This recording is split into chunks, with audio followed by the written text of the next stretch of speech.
I'm Jason Sikes, aka the Tech Rancher, and this is my homework solution for lesson number 26 and 27. The course is by Paul McWhorter and it's called Raspberry Pi Pico W.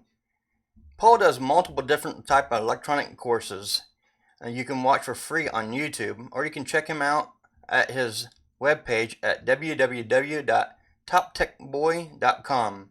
Let him know that I sent you. That would mean a lot to me. Alright, enough about promoting to Paul. Let's look at what this homework solution is supposed to be. Let me turn it on here real quick and you can see what's going to be in this little window here. Paul calls it the floating potato chip. It's a Lissajous Patterns.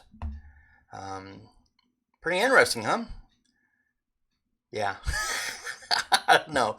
All right, let's see how we made this. All right, let's go to minus this one. All right, here we go. Start from the top here. Just like we did with the other ones when we worked with the SSD 1306, we need to import that. So what we do first is we need to import our library of the machine, pin, and I2C.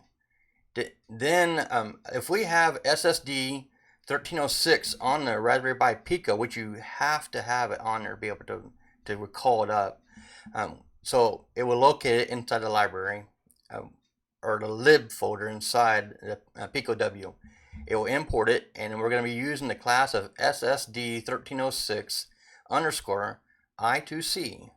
We're going to be importing uTime as time, and we're going to be importing math. And then since I have a little graphic, I'm importing frame buff. Okay, down we're going to declare our variables, which I use const because it's not going to change. Therefore, it's locked in. It's not going to change. And if you're going to use const, you're going to import MicroPython const. And then I set my pins, and then I like to set my frequency in here since it's going to be set. And then these right here are going to be kind of what causes that potato chip to twist from a circle to the form that you saw as a potato chip, which we can make multiple different forms, but as we saw for the potato chip, is the phase. And the phase is the twisting and the speed. And I'll get into that a little bit more in here. And then I have three of them because I have multiple different designs I'm going to show. And then we're using the xCenter and the yCenter, locating that where we want that to be on our display. And then the radius, and I found that the best one for me is radius of 22 pixels. Declare our object of I2C, start up our object, put our pins into it, and I'm using group number 1 on my I2C on my Raspberry Pi Pico. I used the pins a little bit different than what Paul did. And then I'm pulling in my frequency also. Then I use the DSP for my display. It's what I'm using for my variable to call up display. And then you're bringing in that library of SSD 1306 underscore I2C. We're putting in the dimensions. It's the horizontal and then the vertical. And then we're bringing in the object that we just created into this library for it to be able to function. And then I declared my functions for my math. Now if you kind of look at this, you can see that I have it labeled circle, which because technically it is a circle, but like I said, phase is gonna cause it to loop out of it, kind of warp. And so to be able to make our circle just like Paul had did from the previous classes from 25, he had us do that, and in 26 he showed us how he did it, which was quite a bit easier math than what I was trying to do. So if you look back at my 25 solution, you can see where I was really trying to pull out whatever hair I had remaining. Okay, on the x value, we're doing an integer, and because we're converting it to integer because it makes a float, so we're converting it into an integer. And if we ignore this 2 right here in times the radius, if you ignore that, this is just the same as a circle. So we do radius times the coefficient of rad. The 1, ignore that, and the phase, ignore that. But then we have to tell it where we want that circle to be on the x coordinates. So then we put it where it's going to be on the display. Then on the y, the same thing here. We're doing an int because it turns out to be a float. We're putting in radius, and then we're doing math times the sin of that, the sin of the circling system, we should actually know it's a triangle because we're doing the sin of it, which we're determining kind of the same concept I was doing on 25. This is a lot easier. And then we're bringing in rad, and rad is indication of the degrees that we're doing. Python does not like using degree form, is what Paul was saying. I haven't dove into that very much to find out, but you'll see here a little bit later on down that we convert the degrees into rad. And then once again we add in our y center to be able to specify it where it's on the y-axis, and then that would plot it out and to be a regular circle. But when we add in our other variables here into this is where we get the warping into it. To kind of go over it real quick, see, we're taking 2 times the regular radius, so we're stretching it out twice as long. And then in the oh, excuse me, the cost of it, we're adding in 1 times the degree or rads plus the phase, and the phase is the wrapping around. So let's go to the phase real quick to kind of give you an idea what a phase is. Here we are with phase. We're taking phase, which has the value of starting out with the value 0 here that I declared for our phase number 1 and 2 and 3. Actually, sorry, it has 0 in it. So we're taking 0 plus 1 times 2 times pi divided by 360. This is getting in our phase. So with that said, you can see when we're adding in phase, we're adding it in 360 degrees increase. So that's where you get the warping. I'm sorry, I passed it. That's where we get the warping of it. It's where it goes from a circle and kind of loops, you know, where it kind of like a floating potato chip, you know, kind of went, you know, like a roller coaster. Yeah, there you go, like a roller coaster. It has a side up and it dips down, and has the side coming back up and it dips back down, because we had warped the circle by increasing it 360 degrees more. And then on we did it on the y-axis. We did not increase it because on the y-axis we're keeping it the same. So we're on the x, we're distorting it. So we had distorted it on the x, and so we're pulling it. We're making it go, you know, like that, and so it causes it to loop down with it too, because we did take it the degrees times 2, even though we didn't add the phase into it. And then on my other ones here, I'll go over that here in a little bit, but this kind of that's how we did the potato chip. So yay! Now I had played around with it and added a couple more things, and I call it my force field around my potato chip. So I'm going to uncomment all of these and bring up where you can see here, and I'm going to stop this real quick.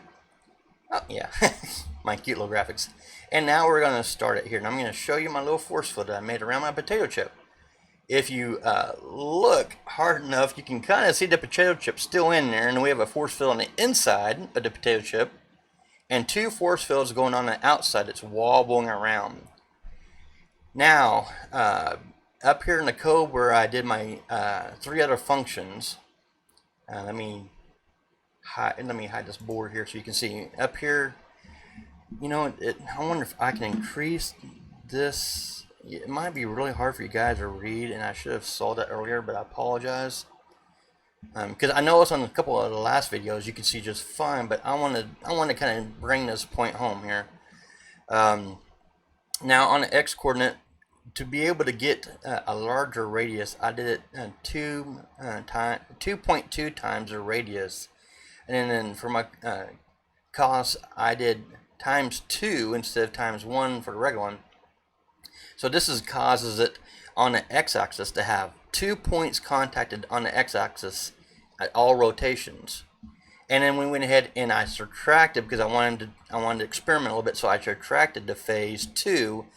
And the difference in my phase 2 is I actually have it speeding up. This is where you can actually cause your rotation to speed up more by adding in, instead of 1, you're adding in 10 times the 2, which is, you're going 10 times more. And then on my phase 3, you'll see here also it's 20 times more. This causing a faster rotation. I wanted to see how much I could put on the graphics wise, and kind of stressed out the Pico W. I kind of want to see that.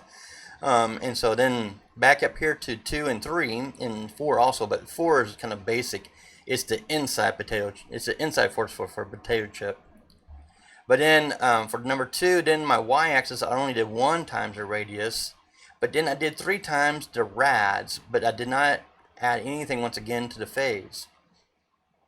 This means I had only 1 contact on my y, and on the rads I had one increase in the radius and 3 contacts on the y scale. So when it rotates, you'll see that if you make a little line right in the center, you could count 3 little points that cross at the same exact time. But on my example, it spins so fast. It's really, let me pull that back up here. It's really kind of difficult to see. But if you were to take, well, I wish I could put my finger over there really well. You could see better, but when I do, it's too big. Anyway, if you put an imaginary line right in the center and you look at the outside 2 that are wobble, you'd count 3 lines that intersect right there at the y. And then the same thing, well, just look at the potato chip. We have 1. If I scroll up here and let you look at the code real quick too, and see on the y we have would be 2 points that intersect on that y, and then 1 on the x. And so let's go back here to the display and look at the potato chips and see we got 2 here and then 1 right there in the center on that's coming down. Always you can see that it's on the x, and then 2 here on the y. 1, 2 points on the y, right? The y here and here, and the x right there to contact. But it's also been explained too that you have a contacts here and here on the bottom, so you'll always have 2 contacts here and here on the bottom, and on the y it would be that 1 contact in here. But remember, you have y's on the side too. Just kind of think about that. But then, because that's why you can count these also, but you can count them in the center. Well, I think I've talked this to death, and kind of you already know how it looks like and works. And so that's my force field surrounding my potato chip. If you have any questions or comments, leave them down below. I'll be more than glad to read them and learn from them. And if they're just nonsense, I'll just say thanks for commenting. All right, let me stop this so you can say goodbye to you guys. See ya, the Tech Rancher. Everyone, be safe out there until next time.